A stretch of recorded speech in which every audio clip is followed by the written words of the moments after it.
Hello my YouTube family, कैसे हो आप सब लोग। आई होप आप सभी लोग बहुत अच्छे होंगे। तो फ्रेंड्स, आज का ब्लॉग हो रहा है स्टार्ट सुबह के 5 बजे से। तो चलो ले चलती हूँ आप सभी लोगों को, गेट वगैरह खोलती हूँ और बाहर की झाड़ू वगैरह निकालती हूँ। जो मॉर्निंग का जो रूटीन है वही आप लोगों के साथ में शेयर करूँगी।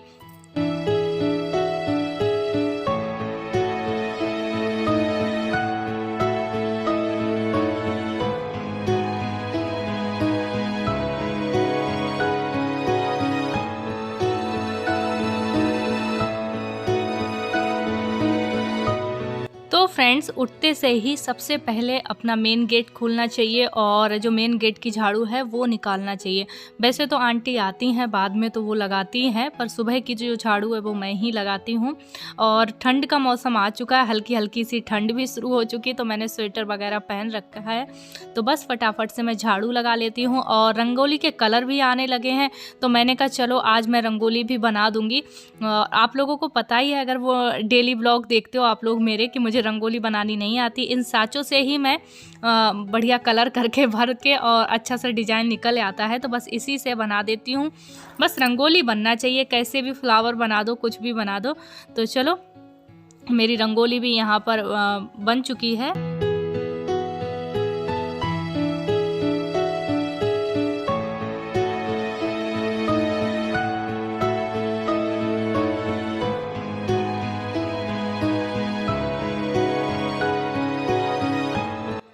तो फ्रेंड्स, मैं पी रही हूँ यहाँ पर पानी, और मैं नॉर्मली ही पानी पी रही हूँ, क्योंकि अगर मैं गर्म करके पीती हूँ ना तो पेट भी सही तरीके से साफ़ नहीं होता है। और जब से कोविड की दवाइयाँ खाई ना, तब से गुनगुना पानी बिल्कुल भी मुझे सूट ही नहीं हो पा रहा है। तो नॉर्मली जो गर्मियों में मटके का पानी सुबह लेती थी तो उससे ठंडक रहती थी, और अभी नॉर्मल फ़िल्टर का पानी पी रही हूँ। तो चलो, मैं मॉर्निंग में जो झाड़ू पोछा है वो भी कर लेती हूँ ऊपर। तो फ्रेंड्स, नहाकर आ चुकी हूँ और यहाँ कर रही हूँ मैं लड्डू गोपाल जी का स्नान। और आज कुछ मंजरी के साथ में तुलसा जी का पत्ता नीचे पड़ा हुआ मिला, तो मैंने कहा चलो भगवान का स्नान भी करा देती हूँ। और यहाँ पर दीपक भोग लगा दिया है। यूट्यूब फैमिली, गुड मॉर्निंग, कैसे आप सब लोग। तो मेरी मॉर्निंग की पूजा हो चुकी है, जस्ट अभी पूजा पर से उठ कर ही आई हूँ। मैंने सोचा आप लोगों से बात कर लूँ। और आप लोगों का इतने अच्छे इतने कमेंट आ रहे हैं कि मैं क्या बताऊँ। कल का जो ब्लॉग मैंने डाला था तो उसके बाद आप लोगों के इतने प्यारे प्यारे कमेंट आए कि आपकी दिवाली अच्छी बनेगी। अब हाँ, बिल्कुल मेरी दिवाली, मेरे हस्बैंड घर पे आ गए। देखो, कोई भी हो, चाहे मैं हूँ चाहे कोई भी हो, जब अपने चाहे बच्चे बाहर गए हों, जैसे बड़े हो जाते हैं बच्चे, वो बाहर से जब घर आते हैं, या हस्बैंड हो, कोई भी हो, तो बहुत अच्छा लगता है। और एक मैडम ने मुझे ऐसा कमेंट किया था, उस कमेंट को मैंने स्क्रीनशॉट लेके, उस टाइम जब मेरे हस्बैंड बाहर थे तो मैंने उनको भी भेजा था। और मुझे बुरा बिल्कुल भी नहीं लगा था, मुझे बस हंसी आई थी। उनकी बचकानी वाली जो हरकत थी, मतलब होगी, एज कम होगी, नहीं इतनी मैच्योर होंगी। उन्होंने कहा था कि आप क्यों रखती हो अपने हस्बैंड के लिए करवा, वो हमेशा नहीं रहते हैं यहाँ पर और करवा चौथ पे ही चले जाते हैं। देखो, ऐसा नहीं होता है। गवर्नमेंट जॉब है जिसमें बड़ा डिसिप्लिन रहता है, रूल रहते हैं, नियम रहते हैं। ऐसा नहीं प्राइवेट जॉब की तरह आप कभी भी छुट्टी लेकर चले आओ, ऐसा बिल्कुल नहीं है। और जो उनके जो टूर्नामेंट वगैरह होते हैं वो अक्टूबर नवंबर में ही होते हैं। और अभी भी इनको दीपावली पे जाना था, पर बेचारे कैसे भी करके एडजस्ट करके आए हैं कि एक त्यौहार तो हमको मिल जाए कम से कम। तो बस अभी पूजा पर से उठ के आई हूँ। आप लोगों के सवालों के जवाब आपको मिल गए होंगे उन्हीं मैडम के जिन्होंने मुझे कमेंट किया था। बिल्कुल भी मुझे गुस्सा, बस हंसी आई थी, मैं बहुत हंसी थी उस कमेंट को पढ़ के। और चलो, अब मैं आंखें देख सकते हैं कैसी रहती है, सुबह जल्दी उठो ना तो आंखें अजीब सी हो जाती हैं। और चलो, अब चलती हूँ नीचे, चाय वगैरह पीती हूँ। और टाइम अभी कुछ हो रहे होंगे, 8:30-9 बज गए होंगे, इतना ही टाइम हो जाता है मुझे। जो मैं 5:30-6 बजे पूजा करने बैठती हूँ तो इतना ही टाइम हो जाता है। उस बीच में मुझे कई बार उस बीच में मुझे अपने बच्चों को भी तैयार करना। ऐसा नहीं है कि मैं कोई तपस्विनी बैठ जाती हूँ पूजा में फिर मैं उठती नहीं हूँ, ऐसा नहीं है यार। बीच में अपने बच्चों को भी रेडी करना होता है, तैयार करना होता है, स्कूल के लिए टिफ़िन तैयार करना होता है, तो इसलिए और लेट हो जाता है। अगर सीधे मैं पूजा करने बैठूँ तो 1 से 1.5 घंटा लगेगा बस। तो आज तो नायशा की छुट्टी, नायशा नहीं गई, अब कल से अनिक भी नहीं जाएगा स्कूल, तो मेरी पूजा और जल्दी हो जाएगी। बीच में कोई भी बच्चों के लिए नहीं तैयार करना पड़ेगा मुझे। तो चलो, बहुत बातें हो गई ना सुबह सुबह अब चलती हूँ। और पतिदेव अभी आए और चले भी गए हैं बाहर ड्यूटी के लिए, और कल आएंगे, कल या परसों, देखो कब आते हैं। देखो, ड्यूटी है, जाना तो पड़ेगा ही ना, तो कल परसों तक आएंगे वो। आए अभी 2 दिन नहीं हुए थे बस। पर कोई बात नहीं, चलो और चलती हूँ नीचे, चाय पीते हैं। आप लोग भी चलिए हमारे साथ में चाय पीने के लिए। तो फ्रेंड्स, यहाँ नाश्ते में आज मैं बना रही हूँ सूजी का हलवा। पापा जी का मन था कुछ मीठा खाने का, और काफ़ी टाइम से हलवा वगैरह बनाया भी नहीं था, तो उन्होंने कहा हलवा बना लो, तो मैंने कहा चलो ठीक है। और वैसे तो हमारे जो ससुर जी हैं उनको आटे का हलवा ज़्यादा पसंद है, तो पर आज मेरा मन कर गया, मैंने कहा सूजी का बनाती हूँ। तो सूजी के हलवा बनाने से पहले जितने भी ड्राई फ्रूट होते हैं कम ही डाल रही हूँ, क्योंकि मम्मी जी को थोड़ा सा खाने में प्रॉब्लम होती है। जैसे ड्राई फ्रूट या तो फिर बिल्कुल महीन करो तब तो वो खा सकती हैं, क्योंकि अभी उनके जो दांतों का ट्रीटमेंट करवाना है हम लोगों को। तो यहाँ जितने भी ड्राई फ्रूट थे, काजू बादाम किशमिश, तो सबको सबसे पहले घी में थोड़ा सा फ्राई कर लिया था। उससे क्या लास्ट में डालो ना, अगर आप ऐसे ही डालते हो तो वो टेस्ट नहीं आता है हलवे में, कच्चापन सा रह जाता है। तो मैंने कहा पहले उसको अच्छे से सेक लेती हूँ, भून लेती हूँ, उसके बाद ही मैं ऊपर से डालूंगी बाद में। तो यहाँ पर जो हमारी सूजी है वो भी अच्छे से सिक गई है। 20 मिनट लगे सूजी को बिल्कुल लो गैस पे बिल्कुल सेकने के लिए। तो यहाँ पे सूजी भी और सिक चुकी है। और यहाँ पर ये हलवा जो बन रहा है वो हम 3-4 लोगों के लिए, क्योंकि नायशा घर पर ही है, अनिक गए हैं स्कूल, मम्मी जी पापा जी मैं हूँ, ये गए हैं बाहर। तो यहाँ 1 कटोरी मैंने पहले सूजी डाल दी है, और पहले अच्छा बढ़िया ये जो पाग है हलवे का, तो वो अच्छे से खौल जाएगा। फिर इसके बाद मैं इसमें जो हमारा सूजी है कोरी हुई वो डालूंगी बाद में इसमें। इससे क्या जो हलवा है बहुत अच्छा बनता है, सबको मम्मी जी पापा जी को बहुत अच्छा लगा था। और इसको मैं ढाँक दूंगी 5 मिनट के लिए। तो देख सकते हैं यहाँ पर जो हमारी हलवा है बिल्कुल बिखरमा बना है, बिल्कुल चिपका चिपका नहीं, एक एक दाना दाना अलग है, क्योंकि इसमें मैंने काफ़ी मात्रा में घी भी मिलाया है ऊपर से।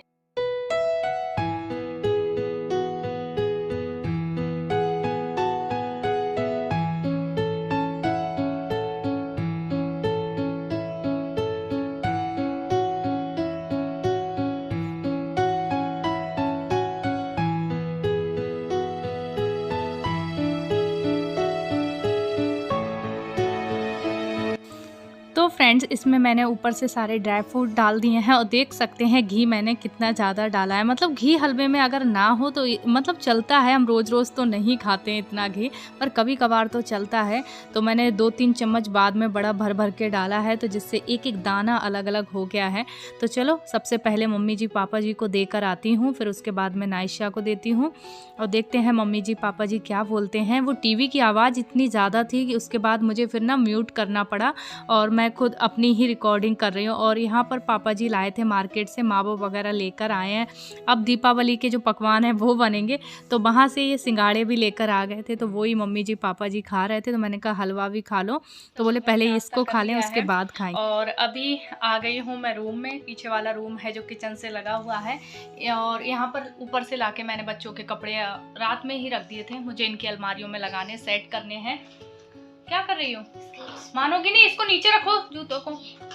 नायशा ने आज इतना परेशान कर लिया है, स्कूल की छुट्टी हो गई है इनकी, आज से ही लग गई हैं, तो इन्होंने बहुत ज़्यादा परेशान कर लिया है। आज सुबह से बाहर रंगोली बना रही है, कभी कुछ कर रही हैं। तो चलो फिलहाल नाश्ता तो सबका हो ही चुका है, इनको भी करा दिया है। तो अभी मैं कपड़े तय बना लेती हूँ सारे कपड़ों को। हाँ खाना अभी नाश्ता किया ना? हाँ है ना, ले लो। सब बच्चों को सर्दी हो रही है क्योंकि कपड़े अच्छे से पहनते नहीं है, इसलिए।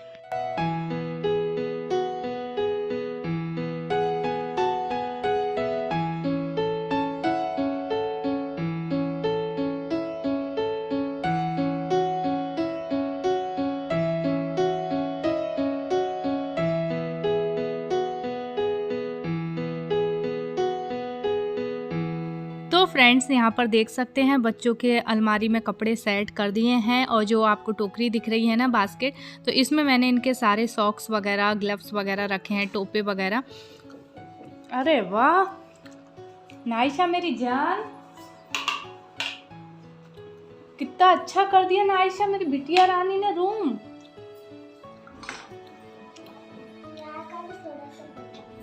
अरे वाह, पता तो पोछा मारा, झाड़ू लगाई।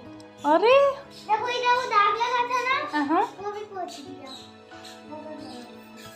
नायशा मेरी बड़ी हो गई अब। मम्मा एक मुझे खा ली चटनी। खा लो। और इधर भी कर दिया नायशा ने। इधर कैसा लग रहा है? वाह, नायशा ने बिस्तर भी रात के सब तय बना दिए हैं। मेरी बेटी बड़ी हो गई अब नायशा। बस ये कपड़े तय करने हैं, ये भी ऊपर से लाई, ऊपर के तो कर आई, प्रेस के कपड़े लगाने हैं मुझे। तो फ्रेंड्स शाम के बज रहे हैं 4 और अभी जस्ट मैं हॉस्पिटल से आई हूँ। देख सकते हैं मेरी रिपोर्टें सारी आ चुकी हैं। गई थी मैं और अपनी रिपोर्ट लेने के, मैंने कभी आपको बताया नहीं कि मुझे क्या क्या प्रॉब्लम चल रही हैं। मेरा फेस देख के काफ़ी लोग समझ गए, उनके लिए मैं दिल से धन्यवाद करती हूँ। कुछ जो मेरे से उम्र में बड़ी हैं, आंटी कह लो चाहे माँ समान कह लो, इतनी मतलब उनको परख है कि उन्होंने मेरे वीडियोस में कई बार कहा कि गौरी अपना ध्यान रखो, गौरी अपना, तो मतलब कहीं ना कहीं वो मेरे फेस को देख के, मुझे देख के समझ रही थी कि मैं वीक हो रही हूँ और मेरा वेट एकदम से काफ़ी ज़्यादा कम हो गया, 7-8 किलो अभी ये भी नहीं थे। तो बहुत चीज़ों का मतलब फ़र्क पड़ता है, 1 महीने से नहीं थे, बच्चों को भी संभालना, घर से हस्बैंड रहते हैं। मैं आपको बताऊँ, मेरे जो हस्बैंड है ना, मेरा मतलब राइट हैंड की तरह है, इतना सपोर्ट करते हैं वो मुझे हर चीज़ में, चाहे बच्चों की पढ़ाई हो, चाहे कुकिंग, खाने में कभी फ्री होते हैं तो हाँ चलो मैं सब्जी बना देता हूँ, रोटी तुम बना लो, मतलब हर चीज़ में वो मेरा सपोर्ट करते हैं। तो वो भी नहीं थे और फिर अभी थोड़ा सा हेक्टिक चल रहे थे दिन, तो उनकी वजह से भी एकदम से वेट कम हो गया, कमज़ोरी आ गई। तो मेरी रिपोर्ट में थायराइड वगैरह वो तो सारी कुछ नहीं है, ब्लड वगैरह शुगर सब कुछ चेक हुआ, तो मेरा कम आया है विटामिन डी। देख सकते हैं डेट, ये मैंने कराई थी परसों, आज है 20 अक्टूबर, 20 तारीख, हाँ 20 को कराई थी मैंने। तो ये रिपोर्ट आई है मेरी, जिसमें मेरे विटामिन डी की कमी बताई है, कैल्शियम की कमी बताई है, B12 की कमी आई है, जिसकी वजह से मेरे पैरों में बहुत ज़्यादा दर्द रहता था, मतलब थाइस में पेन होता था। और होमोग्लोबिन कम आया है, 9 पॉइंट कुछ है, तो उसको भी मुझे ठीक करना है। तो बस यही सारी चीज़ों की कमी आई है। नायशा को ले गई थी, आज ये है नहीं, ये गए हैं बाहर, जो कल परसों तक आएंगे। तो चलो अपना ब्लॉग यहीं पर एंड करती हूँ। आप लोगों का इतना प्यार, इतना सपोर्ट आप लोग देते हो कि मैं क्या कहूँ, मेरे पास शब्द नहीं है आप लोगों को बोलने के लिए। सही में ईश्वर ने मेरी लाइफ में जो ये किया है ना, चैनल खुलवा के बहुत अच्छा किया। देखो इमोशनल हो जाती हूँ मैं बहुत जल्दी, मतलब कुछ लोग तो ऐसे थे जो मेरा फेस देख के समझ जाती थी कि गौरी अपना ध्यान रखो, अपनी हेल्थ का ध्यान रखो। देख सकते हैं आंखें कैसी हो रही मेरी। मैं कभी भी ज़्यादा फिल्टर वगैरह यूज़ नहीं करती हूँ और ना ही मेरा चेहरे पे कभी मेकअप वगैरह ज़्यादा रहते हैं।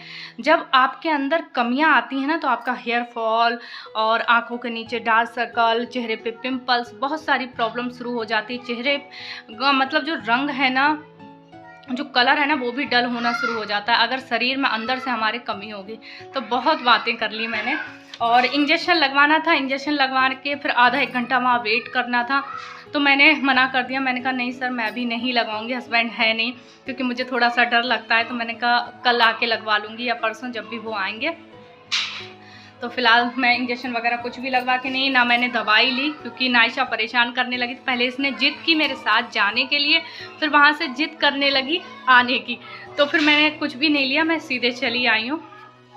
मैंने कहा कल आके लूँगी। तो ठीक है, मैं अपना आज का ब्लॉग यहीं पर एंड करती हूँ, कल के ब्लॉग मिलती हूँ। अगर चैनल पर नए हैं तो प्लीज़ चैनल को सब्सक्राइब करें, अपना प्यार दें।